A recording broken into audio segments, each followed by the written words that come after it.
Good afternoon all. सभी विद्यार्थियों, देखिए आपने देखा पढ़ा कि जो शिक्षण निर्मित परीक्षण है इसमें जो क्रियान्वयन है इनके बारे में आपने पढ़ा। जैसे आपने पहला समय सारणी ये आपने देखी और कक्षा का जो कक्षा कक्ष है इसके बारे में आपने पढ़ा।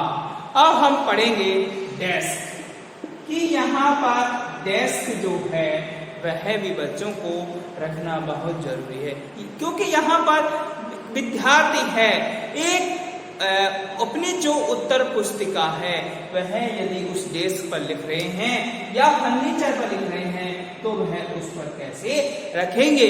यदि हम कोई भी टीएमटी परीक्षण बच्चों का लेना चाहते हैं तो यहाँ पर हमें ठीक प्रकार का फर्नीचर बच्चे के हिसाब से हमें रखना है, क्योंकि लिखने की जो सतह से कम कितनी दूरी होनी चाहिए, 30 × 80 सेमी, 30 × 80 सेमी सतह से दूरी होनी चाहिए जिसमें बच्चा आसानी से लिख सके। अब देखिए कि यहाँ पर जो इससे क्या होगा कि जब बच्चा लिखेगा तो उसे किसी भी प्रकार की दरार या खरोच उस विद्यार्थी को नहीं आएगी और वह विद्यार्थी पेन पेंसिल के माध्यम से अपनी जो उत्तर पुस्तिका है उसमें ठीक प्रकार से लिख पाएगा। क्योंकि यदि डेस्क ठीक प्रकार से नहीं होगी तो विद्यार्थी जो उसकी उत्तर पुस्तिका है वह उस पर डेस्क पर ठीक प्रकार से नहीं रख पाएगा और वह है कि उस पर भी ठीक प्रकार से बैठ नहीं पाएगा। तो यहाँ पर आप देखिए कि आरामदायक स्थिति में बैठने के लिए आपको यदि कोई भी कार्य करना है या बच्चों से करवाना है तो इसके लिए आपको बैठने की जो व्यवस्था है वह भी आपकी सुव्यवस्थित होनी चाहिए। यहाँ पर जो फर्नीचर की व्यवस्था है वह भी सुव्यवस्थित होनी चाहिए, जिससे क्या होगा कि बच्चा आसानी से बैठ जाएगा, वो बच्चा उन व्यवहारों को आसानी से कर पाएगा जो उसे कक्षा कक्ष के अंदर करना है।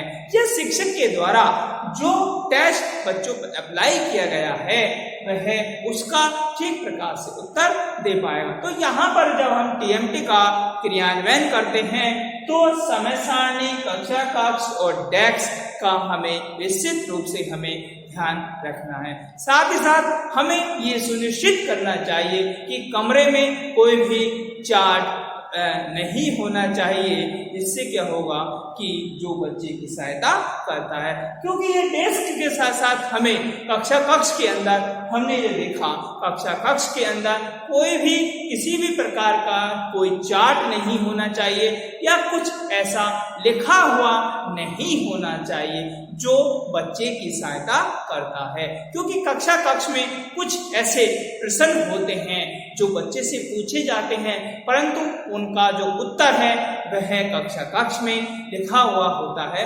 तो यहाँ पर कक्षा कक्ष के अंदर उन सभी प्रश्नों को भी नहीं लिखना चाहिए जो हमने हमारे टीएमटी परीक्षण में शामिल किया है। तो आप देखिए कि ये सभी चीजें हमारे इस टीएमटी परीक्षण में नहीं होनी चाहिए। साथ ही साथ आप देखिए कि यहाँ पर जो शिक्षक होता है वह वस्तुनिष्ठ परीक्षाओं में सामान्यतः निबंधात्मक परीक्षाओं से अधिक एकाग्रता की आवश्यकता होती है। एकाग्रता की जो आवश्यकताएं हैं वह वस्तुनिष्ठ परीक्षणों की अपेक्षा निबंधात्मक परीक्षणों से अधिक होती है। क्योंकि आप देखिए कि जो हमारे वस्तुनिष्ठ प्रश्न है इनमें बच्चे क्या करते हैं, रिक्त स्थानों की पूर्ति करते हैं, ए व सैदे लिखते हैं, ए व 4 ऑप्शन है उनमें से एक का आंसर देते हैं और साथ ही साथ सही और गलत दोनों में से जो गलत है उसमें सही का जो गलत है उसे गलत बताते हैं, जो सही है उसे सही बताते हैं। तो यहाँ पर देखिए इन सभी के माध्यम से विद्यार्थी के अंदर जो टीएमटी परीक्षण है उसमें क्रियान्वित करने में या उन्हें संचालित करने में बच्चों को सहायता मिलती है। इसके बाद अगला आता है सामग्री। अगला कौन सा है, नंबर 4 है सामग्री। कि आपने जो पढ़ा कि सामग्री भी यहाँ पर परीक्षण में बहुत जरूरी है कि जो सामग्री हमने परीक्षा में ली जानी है उनको भी हमें उसका भी एक चेकलिस्ट हमें क्या करना चाहिए। जो सामग्री हम हमारे टीएमटी परीक्षण में ले रहे हैं इसके लिए हमें एक चेक लिस्ट बनानी चाहिए या हमें एक लिस्ट तैयार करनी चाहिए कि हम किस प्रकार से बच्चों को सिखाएंगे।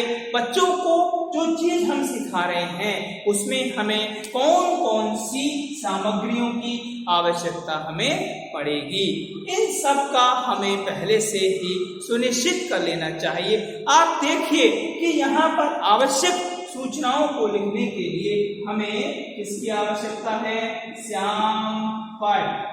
हमें श्याम पट्ट की आवश्यकता पड़ती है तो हमें कक्ष के अंदर या तो श्याम पट्ट जिसमें हम बच्चों की जो नाम है, बच्चे किस प्रकार से, नामांकन संख्या है, साथ ही साथ हम एक सूचना पट्ट भी हमें आवश्यक होता है।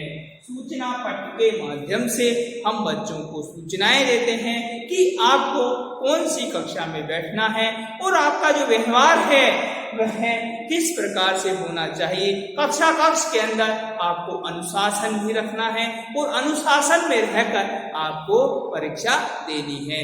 तो जो परीक्षण आपके लिए बनाया गया है इसे आपको अनुशासन में रखकर ही देना है। इससे क्या होगा कि बच्चे जो परीक्षण है उसमें रुचि लेंगे, हम बच्चों को प्रेरित करेंगे और प्रेरित करने के साथ साथ हम बच्चों के अंदर अनुशासन की भावना जागृत करेंगे, जिससे क्या होगा कि बच्चे उन व्यवहारों को सीखने का प्रयास करेंगे और अपने आप को क्या है कि वह किस प्रकार से अपने आप को प्रेरित करते हैं, बच्चे उन सभी बातों को किस प्रकार से सीखते हैं, यह हम टीएमटी परीक्षण के माध्यम से पता करते हैं। इसके बाद अगला है निरीक्षक। अगला आता है निरीक्षक।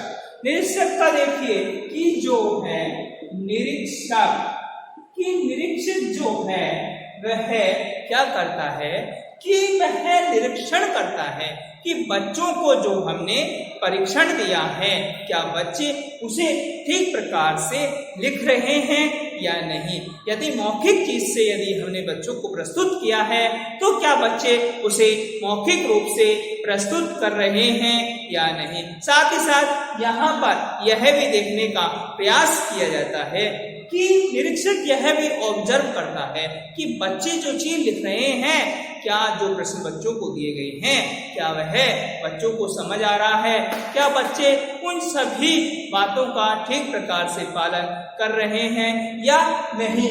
यहाँ पर देखिए कि हम यहाँ पर निरीक्षण क्या करता है कि जो टीएमटी परीक्षण दिया गया है वह उन सभी बातों को देखने का प्रयास करता है कि बच्चे ठीक प्रकार से लिख रहे हैं या नहीं, बच्चे शोरगुल तो नहीं कर रहे हैं, क्या बच्चे उन सभी बातों को सीख रहे हैं जो उन्हें टीएमटी परीक्षण में दिया गया है।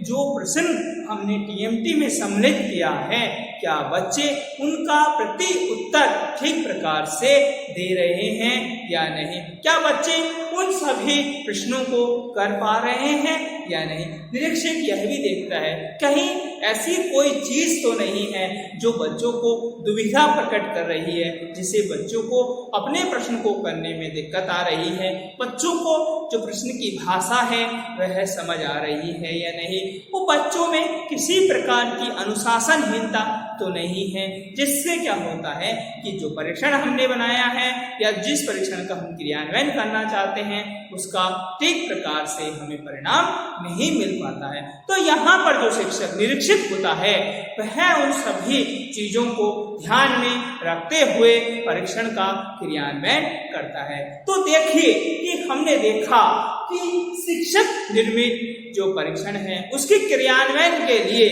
हमें समय सारणी और कक्षा, कक्ष, डेस्क, सामग्री और निरीक्षक इन 5 चीजों का ध्यान रखते हुए हम हमारे शिक्षक निर्मित उपलब्धि परीक्षण का क्रियान्वयन कर सकते हैं। इसके माध्यम से जो शिक्षक होता है वह उन सभी व्यवहारों को देखने का प्रयास करता है जो बच्चे के अंदर होने की कोशिश की जाती है, बच्चा करता है।